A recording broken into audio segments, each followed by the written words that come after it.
Mes chers compatriotes, demain, 4 avril 2024, nous célébrons le 64e anniversaire de l'indépendance de notre pays. À toutes et à tous, j'adresse mes plus chaleureuses félicitations. Je rends hommage à chacune et à chacun de vous pour votre attachement aux vertus cardinales de paix et de démocratie qui fondent notre vécu quotidien. Les changements significatifs que nous venons de vivre de façon paisible témoignent une fois de plus de la maturité de notre peuple, de la vitalité de notre démocratie et de la force de nos institutions. Nous devons tous être fiers de cette belle performance. Cette année encore, par la grâce divine, notre fête nationale se déroule sous le signe de la communion spirituelle avec la semaine sainte pascale qui vient de conclure le carême, le mois de Ramadan qui tire également à sa fin. Cette année encore, par la grâce divine, notre fête nationale se déroule sous le signe de la communion spirituelle avec la semaine sainte pascale qui vient de conclure le carême, le mois de Ramadan qui tire également à sa fin. Compte tenu des circonstances, en lieu et place du défilé traditionnel, je présiderai demain, au Palais de la République, une cérémonie de levée des couleurs sobre et symbolique. Ce soir, alors que nous célébrons notre liberté retrouvée, mes pensées vont à nos vaillants résistants, héros célèbres ou méconnus, qui, se donnant corps et âme, ont défié l'odieux système colonial et sa prétendue mission civilisatrice pour défendre la liberté de notre peuple et ses valeurs de culture et de civilisation. Je voudrais également saluer avec respect et affection nos anciens combattants qui ont sacrifié leur jeunesse loin de leur famille au prix de leur liberté et de leur vie. Je rends un vibrant hommage à mes prédécesseurs, les présidents Léopold Sédar Senghor, Abdou Diouf, Abdoulaye Wade et Macky Sall, qui, chacun, a apporté sa pierre à l'œuvre de construction nationale. C'est sur la base de ce legs que je veux poursuivre avec vous notre quête collective du Sénégal de nos rêves. Mes chers compatriotes, la fête nationale met à l'honneur nos forces de défense et de sécurité. À vous, officiers, sous-officiers et militaires du rang, qui avez choisi le métier risqué des armes, je réaffirme la reconnaissance de la nation. Je vous exprime ma fierté, mon soutien et mon entière confiance dans vos missions au service de la patrie, de la paix en Afrique et dans le monde. Je salue la mémoire de nos djambars tombés au champ d'honneur et souhaite prompt rétablissement aux blessés. L'État restera toujours solidaire de leurs familles avec soin et compassion. Le thème de cette édition, les forces armées au cœur de la cohésion nationale, nous interpelle par son actualité et sa pertinence. Il nous rappelle qu'au-delà du cérémonial, la fête nationale est surtout l'occasion d'une introspection individuelle et collective sur notre commun vouloir de vie commune. Nos forces de défense et de sécurité, sous le concept armée-nation, symbolisant la diversité et la cohésion de leurs composantes socio-culturelles, nous offrent un bel exemple de ce que doit être le vivre ensemble sénégalais. En tant que chef suprême des armées et garant de l'unité nationale, je suis déterminé à préserver notre vivre ensemble, hérité de nos ancêtres, parce que nous n'avons qu'une seule patrie, le Sénégal, notre abri commun, que nous aimons tous, qui ne commence pas par nous et ne finit pas avec nous. Dans cet esprit, mon rôle, et je l'assume pleinement, est de tendre la main à toutes et à tous pour rassembler, rassurer, apaiser et réconcilier afin de conforter la paix, la sécurité et la stabilité indispensables au développement économique et social de notre pays. De l'Est à l'Ouest, du Nord au Sud, je souhaite que notre cher Sénégal reste uni et indivisible, en paix, en harmonie avec notre devise nationale, un peuple, un but, une foi. Nous le devons à nous-mêmes, nous le devons à nos enfants, nous le devons aux générations futures. C'est pourquoi notre vibrante jeunesse, cœur battant de la nation, restera au centre de mes préoccupations. Chers jeunes du Sénégal, je fais mien vos rêves, vos aspirations et vos ambitions légitimes de réussir pour être utile à vous-même, à vos familles, à vos communautés et à votre pays. L'éducation, la formation au métier, l'emploi, l'entrepreneuriat des jeunes et des femmes restent des défis majeurs à relever. J'en ferai une priorité élevée des politiques publiques en concertation avec le secteur privé. Nous devons à cet effet revisiter les mécanismes existants, les améliorer et les rationaliser afin qu'ils répondent mieux aux besoins d'emploi et autres activités génératrices de revenus pour les jeunes. Pour encourager la création d'emplois, je compte m'appuyer sur un secteur privé fort parce que soutenu par l'État. Sur la base de nos besoins prioritaires, nous travaillerons ensemble pour endogénéiser notre économie. Bien entendu, le secteur privé international aura son plein rôle à tenir. Les Sénégalais sont braves, mais ils sont fatigués et attendent de nous des solutions contre la vie chère. La question du coût de la vie me préoccupe particulièrement et retient toute mon attention. Dans les jours à venir, des mesures fortes seront prises dans ce sens, après les concertations que j'entreprendrai avec les acteurs concernés. Mes chers compatriotes, de l'indépendance à nos jours, notre système politico-institutionnel et judiciaire a vécu bien des péripéties, les unes plus heureuses que les autres. 64 ans après, le moment me semble venu de tirer les leçons de nos réussites et de nos échecs pour une gouvernance publique plus moderne, plus républicaine et plus respectueuse des droits humains. C'est pourquoi, après avoir démissionné de mon poste de secrétaire général de PASTEF Les Patriotes, pour ainsi me mettre au-dessus de la mêlée, je convoquerai de larges concertations avec la classe politique et la société civile sur la réforme du système électoral notamment, le remplacement de la Sénat par une commission électorale nationale indépendante avec un renforcement de ses moyens de fonctionnement et de ses prérogatives, la rationalisation du nombre de partis politiques ainsi que leur financement, l'inscription sur le fichier électoral concomitamment à la délivrance de la pièce nationale d'identité. Par ailleurs,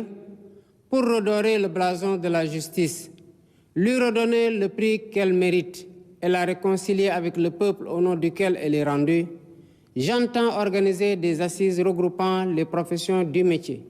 magistrats, avocats, huissiers, greffiers et autres auxiliaires de justice, les professeurs d'université et les citoyens pour identifier des pistes de solutions aux problèmes de la justice. Dans la quête d'un Sénégal meilleur au bénéfice de tous, j'entends instaurer une gouvernance vertueuse fondée sur l'éthique de responsabilité et l'obligation de rendre compte. En outre, j'engagerai sans tarder une politique hardie de bonne gouvernance économique et financière par la lutte sans répit contre la corruption, la répression pénale de la fraude fiscale et des flux financiers illicites, la protection des lanceurs d'alerte, la lutte contre le détournement des deniers publics et le blanchiment d'argent, l'amnistie des prête-noms et leur intéressement sous condition d'autodénonciation, la publication des rapports de l'IGE, de la Cour des comptes et de l'OFNAC. De même, l'exploitation de nos ressources naturelles qui, selon la Constitution, appartiennent au peuple, retiendra particulièrement l'attention de mon gouvernement. Ainsi, en plus de la mise en ligne déjà effective des contrats miniers, pétroliers et gaziers sur le site de l'ITIE Sénégal, je ferai procéder à la divulgation de la propriété effective des entreprises extractives conformément à la norme ITIE, à l'audit du secteur minier, gazier et pétrolier et à une protection plus soutenue du contenu local au bénéfice du secteur privé national. Au demeurant, je voudrais dire à tous nos partenaires privés qu'ils sont les bienvenus au Sénégal. Conformément aux lois et règlements en vigueur, les droits de l'investisseur seront toujours protégés, de même que les intérêts de l'État et des populations. À nos pays amis et partenaires, je voudrais assurer que le Sénégal reste un pays ouvert et accueillant pour tous. Nous veillerons sans cesse à maintenir et raffermir les relations de bon voisinage et de solidarité agissantes au sein de nos organisations communautaires, notamment la CEDEAO et l'UEMOA. Héritier de l'idéal panafricaniste de Cheikh Anta Diop et de Léopold Sédar Senghor, un des pères fondateurs de l'Organisation de l'Unité africaine, nous demeurons fermement engagés dans la construction de l'intégration africaine et la réalisation des objectifs de la zone de libre-échange continentale africaine. Nos partenaires étrangers de tous horizons sont d'égale dignité pour nous.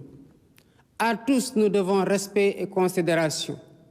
Et de tous, nous demandons respect et considération.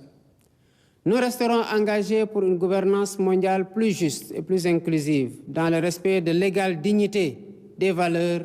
de culture et de civilisation. Mes chers compatriotes, la fête nationale, symbole de notre souveraineté, nous rappelle que nous sommes seuls face à notre destin et que personne ne fera à notre place ce que nous ne sommes pas disposés à faire pour nous-mêmes. Nous avons la responsabilité historique de conforter notre souveraineté en rompant les chaînes de la dépendance économique par le culte permanent du travail et du résultat. Dans cet esprit, l'administration doit agir à tous les niveaux de façon plus accueillante et plus efficace pour les usagers du service public. Nous devons bannir de nos pratiques les procédures et formalités indues qui altèrent l'efficacité de l'État. Dans cet objectif, j'entends investir massivement dans la digitalisation des services et des procédures administratives. De même, il y a urgence à gagner notre souveraineté alimentaire en investissant plus et mieux dans l'agriculture, la pêche et l'élevage, les trois mamelles nourricières de notre pays. Je tiens particulièrement à ce que les subventions substantielles dépensées chaque année dans la campagne agricole bénéficient aux véritables producteurs et non à des acteurs intermédiaires. En définitive, mes chers compatriotes, l'indépendance que nous célébrons demain est certes un événement festif, mais aussi et surtout un test de résilience et de grandeur pour la nation. Notre mérite et notre honneur, c'est de réussir l'épreuve en affichant une confiance résolue en nous-mêmes pour vaincre nos peurs et nos doutes, surmonter les obstacles devant nous et poursuivre ensemble notre marche solidaire vers notre destin commun, main dans la main, épaule contre épaule. C'est à cela que je vous invite dans la communion des cœurs et des esprits. Vive le Sénégal en paix et en sécurité, unis, libres et prospères. Bonsoir et bonne fête de l'indépendance. Diobass TV, xibaar yu wér te wóor. di leen abonné ci Diobass TV, xibaar yu wér te wóor. mbokki Sénégal maa ngi leen di nuyu. suba di ñeenti fan ci weeru avril ci atum 2024 di juróom benn fukk ak ñeenteelu at ñuy fête suñu indépendance. ma di ndokkeel ñépp ñi Sénégal ci biir réew mi ak ci bitim réew. di leen jaajëfal ci ni nga xamante ne ñun ñëpp di ay sénégalais noonu la ñu fonkee lii di jàmm ak démocratie. ñu xam ne ñun ñëpp coppite gi am ci kaw bopp réew mi di élection présidentielle yi ñu weesu doonte commencé na sax ci ay xat-xat niñ ko jeexalee rafet na taaru na ba seen àdduna yépp ñu ciy bàkk naw ñu ci te duñ ci jaajëfal. kenn ku ne ci ñun nag war ko ndamoo waaye war ko téye. boole googu ñu yàlla boole ba lu mu xat-xat buñ ci duggee ñu génn dañ ko ciy sant bu baax a baax rawatina ren gii nga xam ne dafa tombeeg suñu fête indépendance dafa tombeeg kooru chrétien yi jeex ba ñu fête Pâques kooru jullit yi di waaj a jeex ñu jubli ci korité ren gi xat-xat yi ñoo waral nu ñu daan defee organiser défilé bi duñ ko doxalee noonu waaye dañuy yem rek ci def lu ñuy wax cérémonie de levée de couleur fii ci palais de la République waaye du tere ñu jàpp ne ndam la ci ñun ci gannaaw ba ay nit xeexee ba ñu moom suñu bopp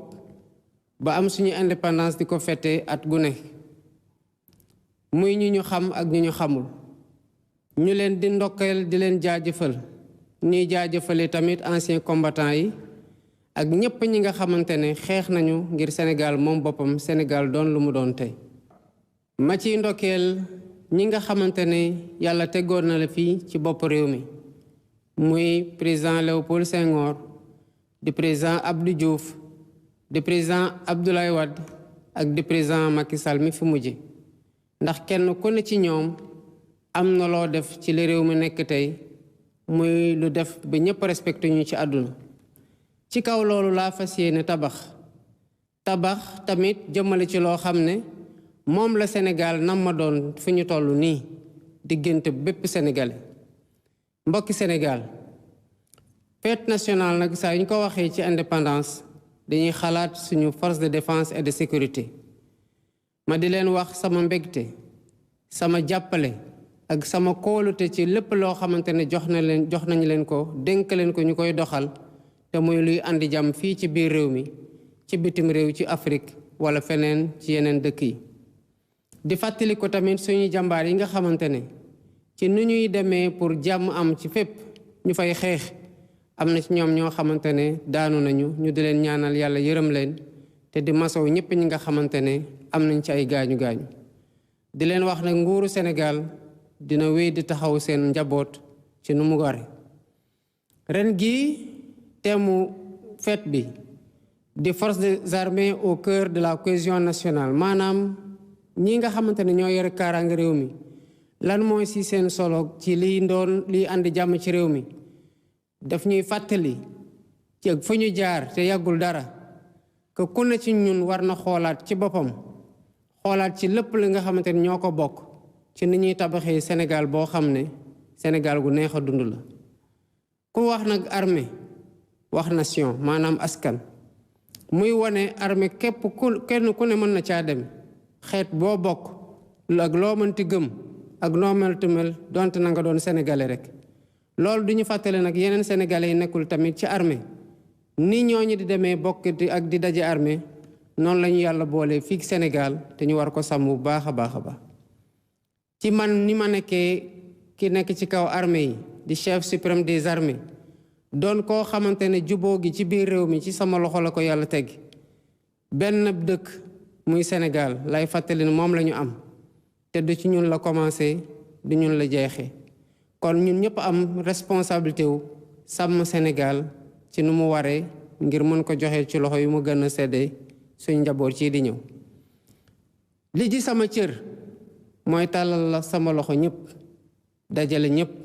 boole ñëpp tàppe xol yi te fexe tamit ba li nga xamante ne mooy jàmm ak dal gi war ci réew mi pour ñu dem liggéey ko réew mi mën a génn ci guute gu mu nekk wala boog ñu gën ko avancer dinaa ci am taxawaay gu war a war ndax Sénégal dafa war a doon benn bopp bu kenn dul xar ñaar benn bopp boo xamante ne dafa am jàmm ñu jàmmal ko ndax loolu bu sax mooy suñu bàkk muy benn askan benn jëmukaay ak benn gëm-gëm di wax ndaw sénégalais yi que gis naa seen jafe-jafe dégg naa seen métit waaye dinaa jël seen gént ak li ngeen xamante ne moom ngeen namm ci defaru ak defar seen bopp defar seen waajur jàppale leen jàppale seen bopp jàppale réew mi dinaa ci taxaw bu baax a baax ba lépp lu jub njàngale lépp lu jub formation lépp lu leen di jox liggéey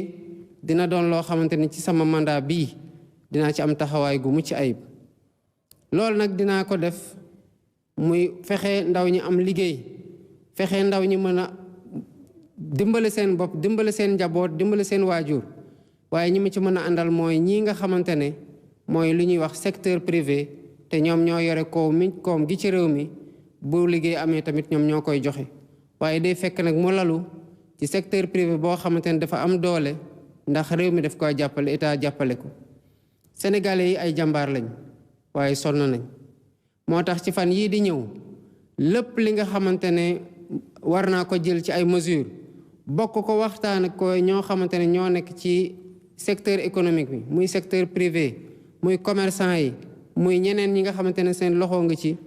dinaa ko def pour ñu mën a def loo xamante ne mooy wàññi jafe-jafe yi nga xamante ne am nañ ko ci dund gi waaye loolu yëpp tamit gannaaw jafe-jafe yi dañoo war a taxaw ci li dalal réew mi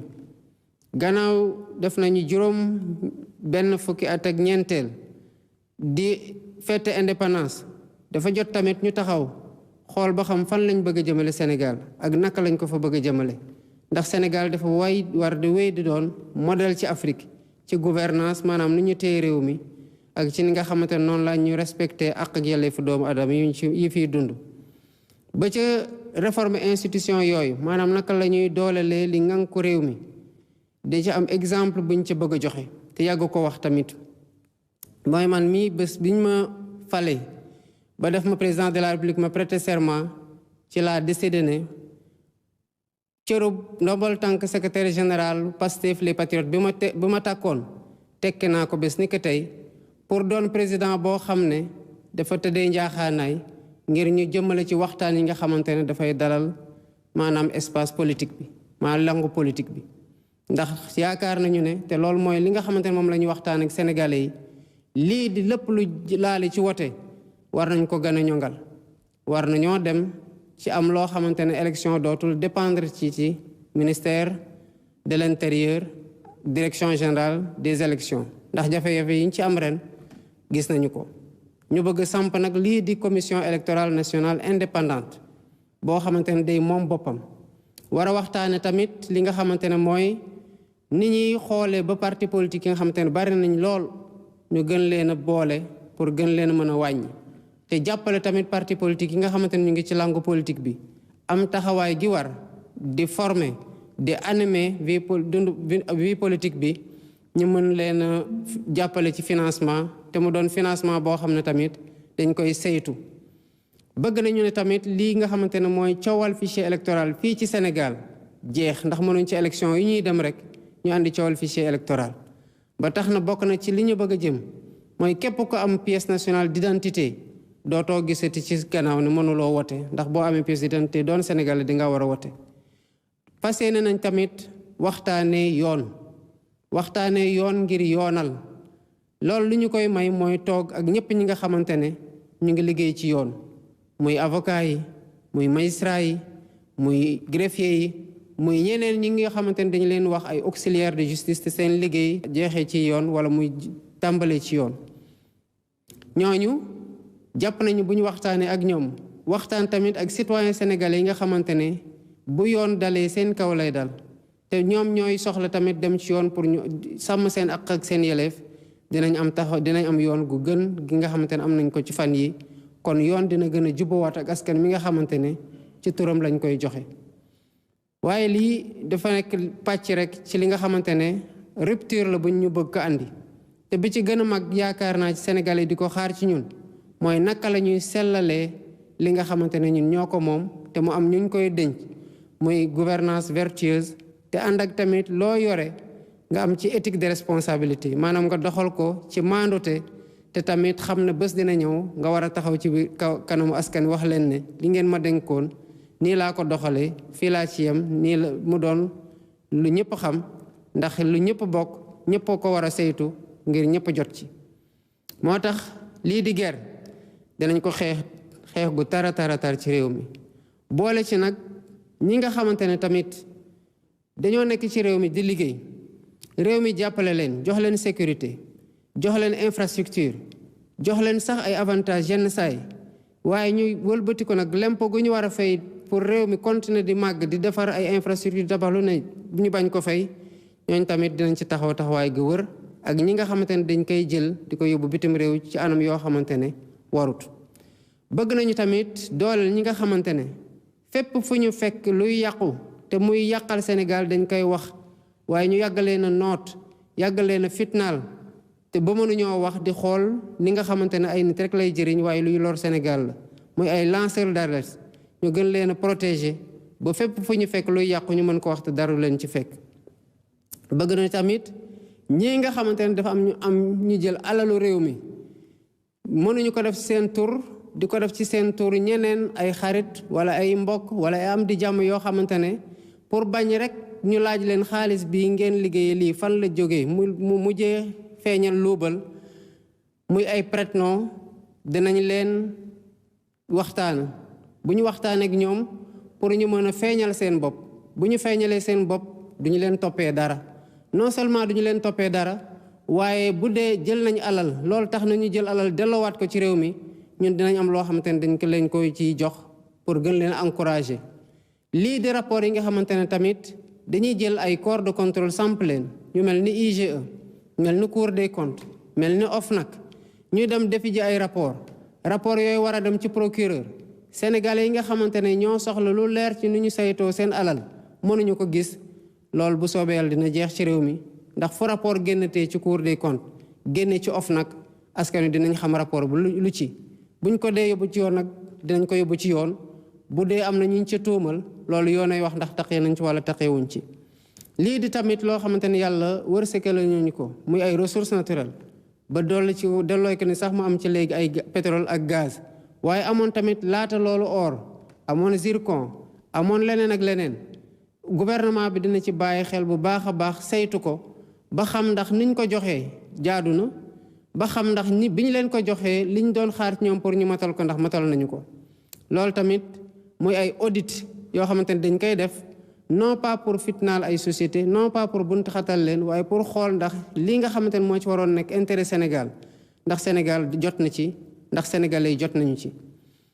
ñii na nga xamante ne ñooy ñi ñuy jëflante ci bitim réew te muy ñoo xamante ne yàgg na ñoo ñëw Sénégal nañu xam ne wala bëgg nañoo ñëw Sénégal dañu xam ne Sénégal tey la gën a ubbeeku Sénégal tey la gën a wóor te Sénégal tey la gën a taxaw sax waxatuma la biir Sénégal waaye biir Afrique biir CEDEAO biir UMOA pour dal am fa pour jàmm am fa. ndax ku ne Sénégal nag wax Cheikh Anta Diop ku ne Sénégal wax Léopold Sédar Senghor mi nga xamante ne yàgg naa xar ci tànku tubéyam pour réewum Afrique booloo pour askanu Afrique booloo kon loolu dinañ ci taxaw gën cee taxaw xar ci suñu tànku tubéy ba luñ ci mën a matal rek ci nuñ ko waatee ñu matale ko noonu. mbokki Sénégal dañoo war a xam ne gannaaw ba ñu moomee suñu bopp suñu problème ñun rek ko mën a régler kon kenn du ñëw du ñu fajal loo xamante ne ñun mën nañ ko fajal suñu bopp waaye bëgguñu koo fajal suñu bopp. lii nga xamante ne nag mënuñu koo defal suñu bopp ndax yàgg a dépendre ci bitim réew war nañ ci taxawaay bu baax a baax ba lu ñuy soxla ñu bañ di ko jéggaani. loolu moo tax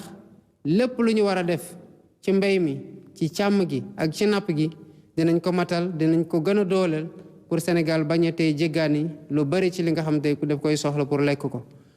waaye administration publique tamit war nañoo gën a góorgóorlu gën a ñongal seen procédure gën a ñongal nu ñuy liggéeyee pour gën a am ay résultats yoo xam ne dafay jëm ci askan wi gën leen a noppal. loolu moo tax sama gouvernement lépp luy xarala yu yees yi ñu koy woowee digitalisation dinañ ci def xaalis yu bare pour yenn yi sax bañ a tee jar nit di déplacé wu di jóge fu sori pour dem amee ji ko ci administration waaye tamit pour yokk ci transparence boo xam ne kuy def da ngay xam ne li ngay def ñëpp a ngi koy xam ñëpp a ngi koy gis ba doo ci mën a def loo xam te ne day lor askan wi. lii boo ko waxee tamit noonu lañ ko war a fas yéene waxee ci lépp luy lekk daan naa wax sànq fokk ñu dolliwaat liggéey ci mbéy fokk ñu dolliwaat liggéey ci càmm fokk ñu dolliwaat liggéey ci napp pour bañ a tey jégaani dara. waaye lii di subvention agricole yi muy doon xaalis goo xamante ne dañ koy jox war ko jox producteurs yi war ko jox béykat yi dinaa fexe ba muy egg ci béykat yi taxaw ci tem mu bañatee dem ci ñoo xamante ne duñu béy duñu produire waaye subvention yi ci seen loxo lay des askan du ko gis. kon mbokki Sénégal saa yu ñu taxawee ci bëtu indépendance rek doonte feet la ci ñun ñëpp waaye tamit taxawaay la pour ñu xool fa ñuy jaar ba Sénégal doon lu mu nekk tey ak nakal ban taxawaay la ñu war a am ba Sénégal ëllëg gën a màgg Sénégal gu ñu am tey. loolu dafa ànd ak ñu bañ am lu ñuy ragal bañ am lu ñuy sikki sàkk bañ am lu suñuy xel di jiixi jaaxa jàppalante loxoog loxo tegante mbagg ak mbagg pour dox jëmale ci li nga xamante ne mooy yéene askan wi mooy li askan wi bëgg a doon li askan wi bëgg a gis Sénégal doon ñu mayante jàmm yéene wante jàmm tappe xol yi boole xel yi xalaat li ñuy xel li pour mu doon loo xamante ne mooy suqati Sénégal ba faw mbokki Sénégal jàmm la ñu woote dal la ñu woote kaaraange la ñu woote ndax ci jàmm ak dal ak kaaraange rek lay naataange di amee maa ngi leen di sant di leen gërëm bu baax bésub jàmm ci indépendance Sénégal ëllëg.